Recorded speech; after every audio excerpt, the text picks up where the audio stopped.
Hey everyone, this is Anton, Taylor, Michael, and we're Pocketnow coming to you from Vegas with our impressions of CES 2014.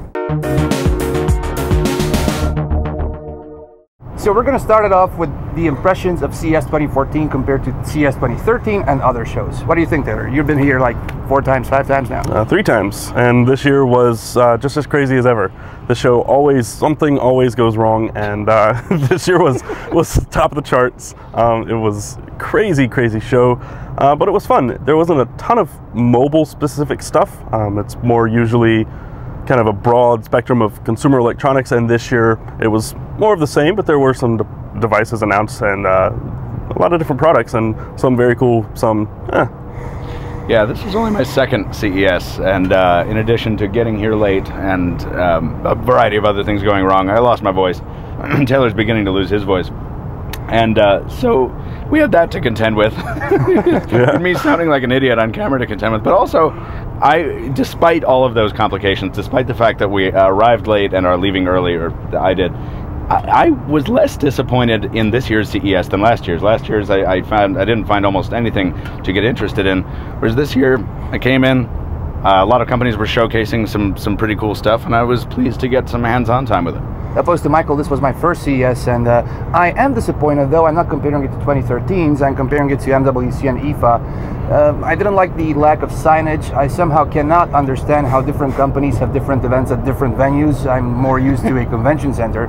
But yeah, and internet in the US for a guy like me who has almost free internet wherever he lives, internet kind of sucks here. Well, we stayed at a hotel that didn't even have Wi-Fi. So next year we'll get you into a hotel that actually has Wi-Fi. They had Wi-Fi, but it stopped at the door to the room. Yeah, hallway Wi-Fi. And to explain to anyone who hasn't ever experienced a CES or looked at a show floor map or anything, it's based, I guess, centered around the Las Vegas Convention Center, but you actually have 1.9 million square feet of coverage, and that's spread across, I think this year there were 3 external venues and then the Las Vegas Convention Center. So you have the Venetian, the Wynn, I mean, they're everywhere, and some companies who can't get their booths up or space in these, they'll get a suite in the top of Mandalay Bay or some Venetian. other random hotel, so you have to hoof it or get a cab or drive to some other location. Oh, and one thing I learned, that whatever's close on maps in Vegas, it's like an hour away on foot and half an hour away by car. Even going to the bathroom is always a 25-minute walk, no matter where you are. Yes. Yeah, you look it up on a map and it's 1 block, and that could be a 15 to 20-minute walk. It's and that's crazy. a Vegas block. Yes, it's 1 Vegas block. That's a totally different scale. I may be mistaken, boys, but I think it's time to talk about devices. Let us do that. You see what I did there? Yeah. Oh. No. I didn't get to see the headlining smartwatch vendor here at CES, which is, of course, Pebble, because I arrived late because I was busy driving from California. Taylor and Anton, though, visited Pebble as the first vendor of the show. And since me talking sounds horrendous, I'm going to let them tell you the story. Listening to you makes me clear my throat. Thank you. Yeah, and I have to clear my throat anyway. Pebble, Pebble, Taylor, you're an awesome Pebble fan. You talk about it. Yeah, I got to interview Eric Mijakovsky, which is the CEO of Pebble, and we got a little hands-on with the new Pebble Steel, the different options and the different features. So it was a really interesting thing. I mean, I knew about it coming into it, but I didn't expect it to be so nice. I didn't expect it to be such a big upgrade from the current Pebble, which I wear, he wears. They're all plastic. They come with a silicone band, and it just never felt like it was quite worth, the product felt worth it, but the materials never felt like it was worth 150 bucks. This one's 250 bucks or 249, and it is solid steel or machined steel. You can either get it in a PVD coating or in brushed steel, and it comes with a leather watch band. No matter which one you get, you also get a leather watch band to go with it. And I thought that was a pretty cool bonus. It's great. It looks a million times better. The display is covered in Gorilla Glass, so it doesn't scratch. Mine, I got it scratched on day 1. So it's it's not all positive though. I mean, Tony, you had some. Despite not being a smartwatch fan, I need to give it to Pebble. They managed to up the ante, as in transform the last generation Pebble into a new generation, more elegant Pebble, and that was the idea. Businessmen did not want to wear a plastic watch, and I can tell you that it looks good with the steel band. It's almost like a luxury item. Yeah, if you use a certain watch face on it, like one of the old analog watch faces, it actually looks like a luxury watch, not a smartwatch, and that's really cool. The other smartwatches, which were not here. we made our way to the what was it? At my Wrist behest, Revolution. We made our way to the Wrist Revolution, which was called the Wrist Zone at one point. It's basically a confined space on the show floor where they were putting all the smartwatch companies, and I was very excited. This is what I was jazzed to see at the show. We can't talk about it because we don't have a lot of coverage, video coverage of that zone. Do you know why? Because we decided not to cover it. It was bad. There were probably 9 vendors in this one square block of the show floor, and most of them didn't even have working models. It was mocks. They were mock models, and kind of a weak showing. There was a couple compelling things in there, but not enough to film. So, unfortunately, that was a bit of a disappointment. We're going to talk a bit more more about that on the weekly. Let's get back to phones and tablets before we have to head out. The first event of the CES was the Huawei event, and we only had one new phone, which is the SN Mate 2, which is, I believe, a great improvement over the last year's model. I like it. I think, could be my top phone for CES, aside from the fact that it's got that slimy Samsung-y hyperglazy coating on the back. Wait, really? Yep. Yeah, it looks and feels exactly the same as the Samsung. What's the battery size on that Ascend Mate? That is 4,050 milliamp hours, and you can also use it as a portable power pack. And the CEO of the company was cool enough to charge someone's phone from the Mate 2. So it's a funny thing. You'll never use it, but just as a geeky stuff. We all hoard our battery power, so we're not sharing it. It's a cool idea, but we're never going to use it. I, on the other hand, didn't like the Ascend Mate 2, mainly because of the build. It looks pretty good on paper, but once you get it in the hand, I actually picked it up twice, and when I picked it up, I yanked it up because it weighs nothing. I don't know the weight on it, but it couldn't be more than maybe 140 grams, 150. I mean, You're saying it feels cheap? It feels very cheap. It feels incredibly cheap. Normally, I would agree with you, and when I hefted it, the fact that it has a 4,000 milliamp hour battery in it just blows me away, and the fact that it can be that light while maintaining that kind of power density impresses me enough to where I can overlook that. I didn't spend as much time with it as these guys, though, so I just wanted to give them props for that engineering accomplishment. Yeah. To put that into better perspective, I think the best way to put it is that it's like picking up, you're expecting to pick up a Galaxy Note 2 or a Galaxy Note 3 or even like the Z Ultra, but when you pick it up, it's more like the Galaxy S4. I mean, it's too light. Yeah, it's feather light. This brings me, since we're talking phones, to my biggest disappointment of the show. Unfortunately, Sony. Sony? Really? I was expecting a flagship. Last year, CES 2013 brought the Xperia Z. This year, we got the Z1 Compact and the Z1S. So no real new phone, no flagship. Sony's presentation was much more broad than even I think it has been in the past. Normally, CES presentations by Sony are all focusing on their entire product line, TVs and everything. But this year, they spent so much more time in that than mobile that it was. I agree. I was a little bit not let down because honestly, I wasn't surprised. But I was happy to see the Compact.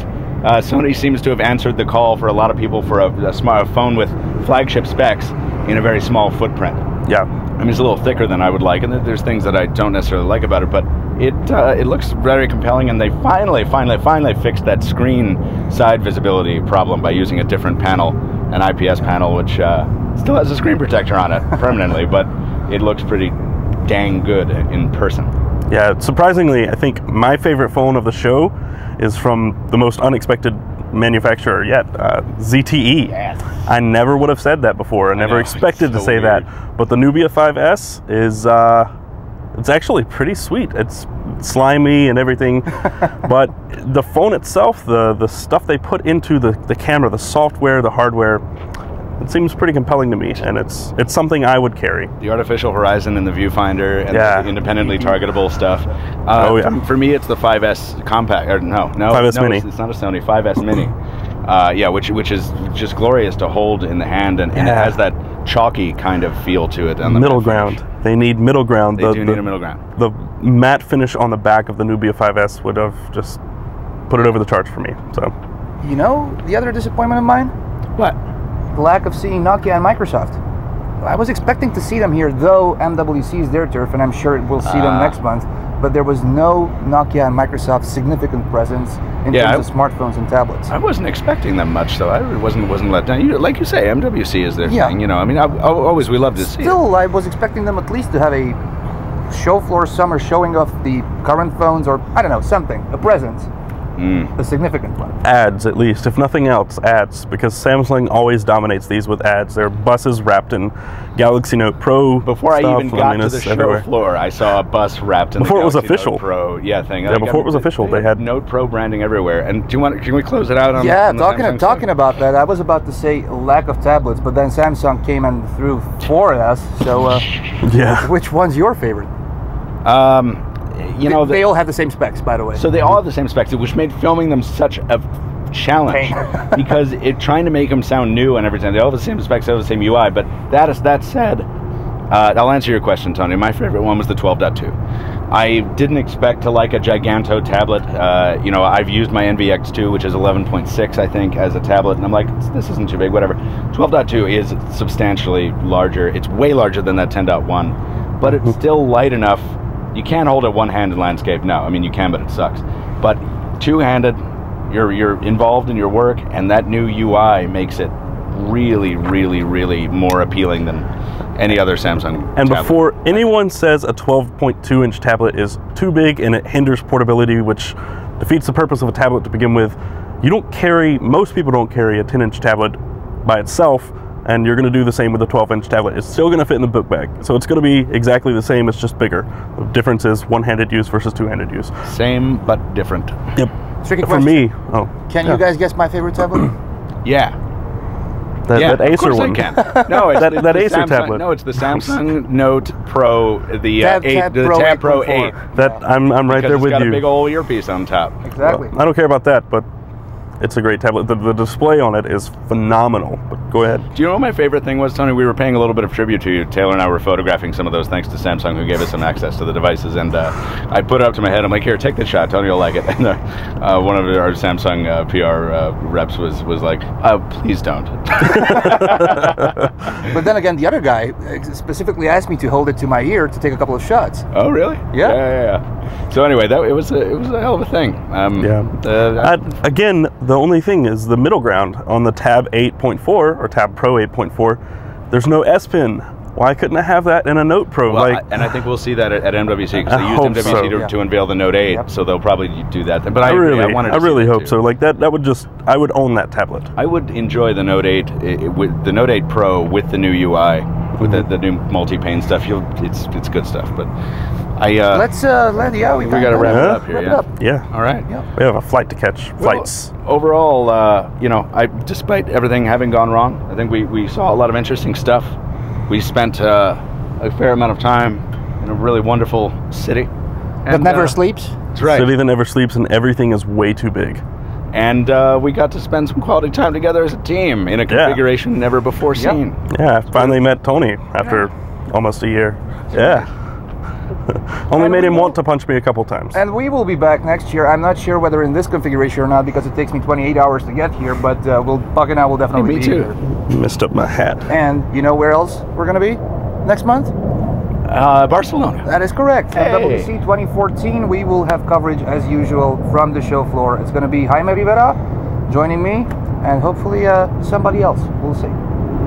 Until then, thank you for watching, everyone. We'll see you next time.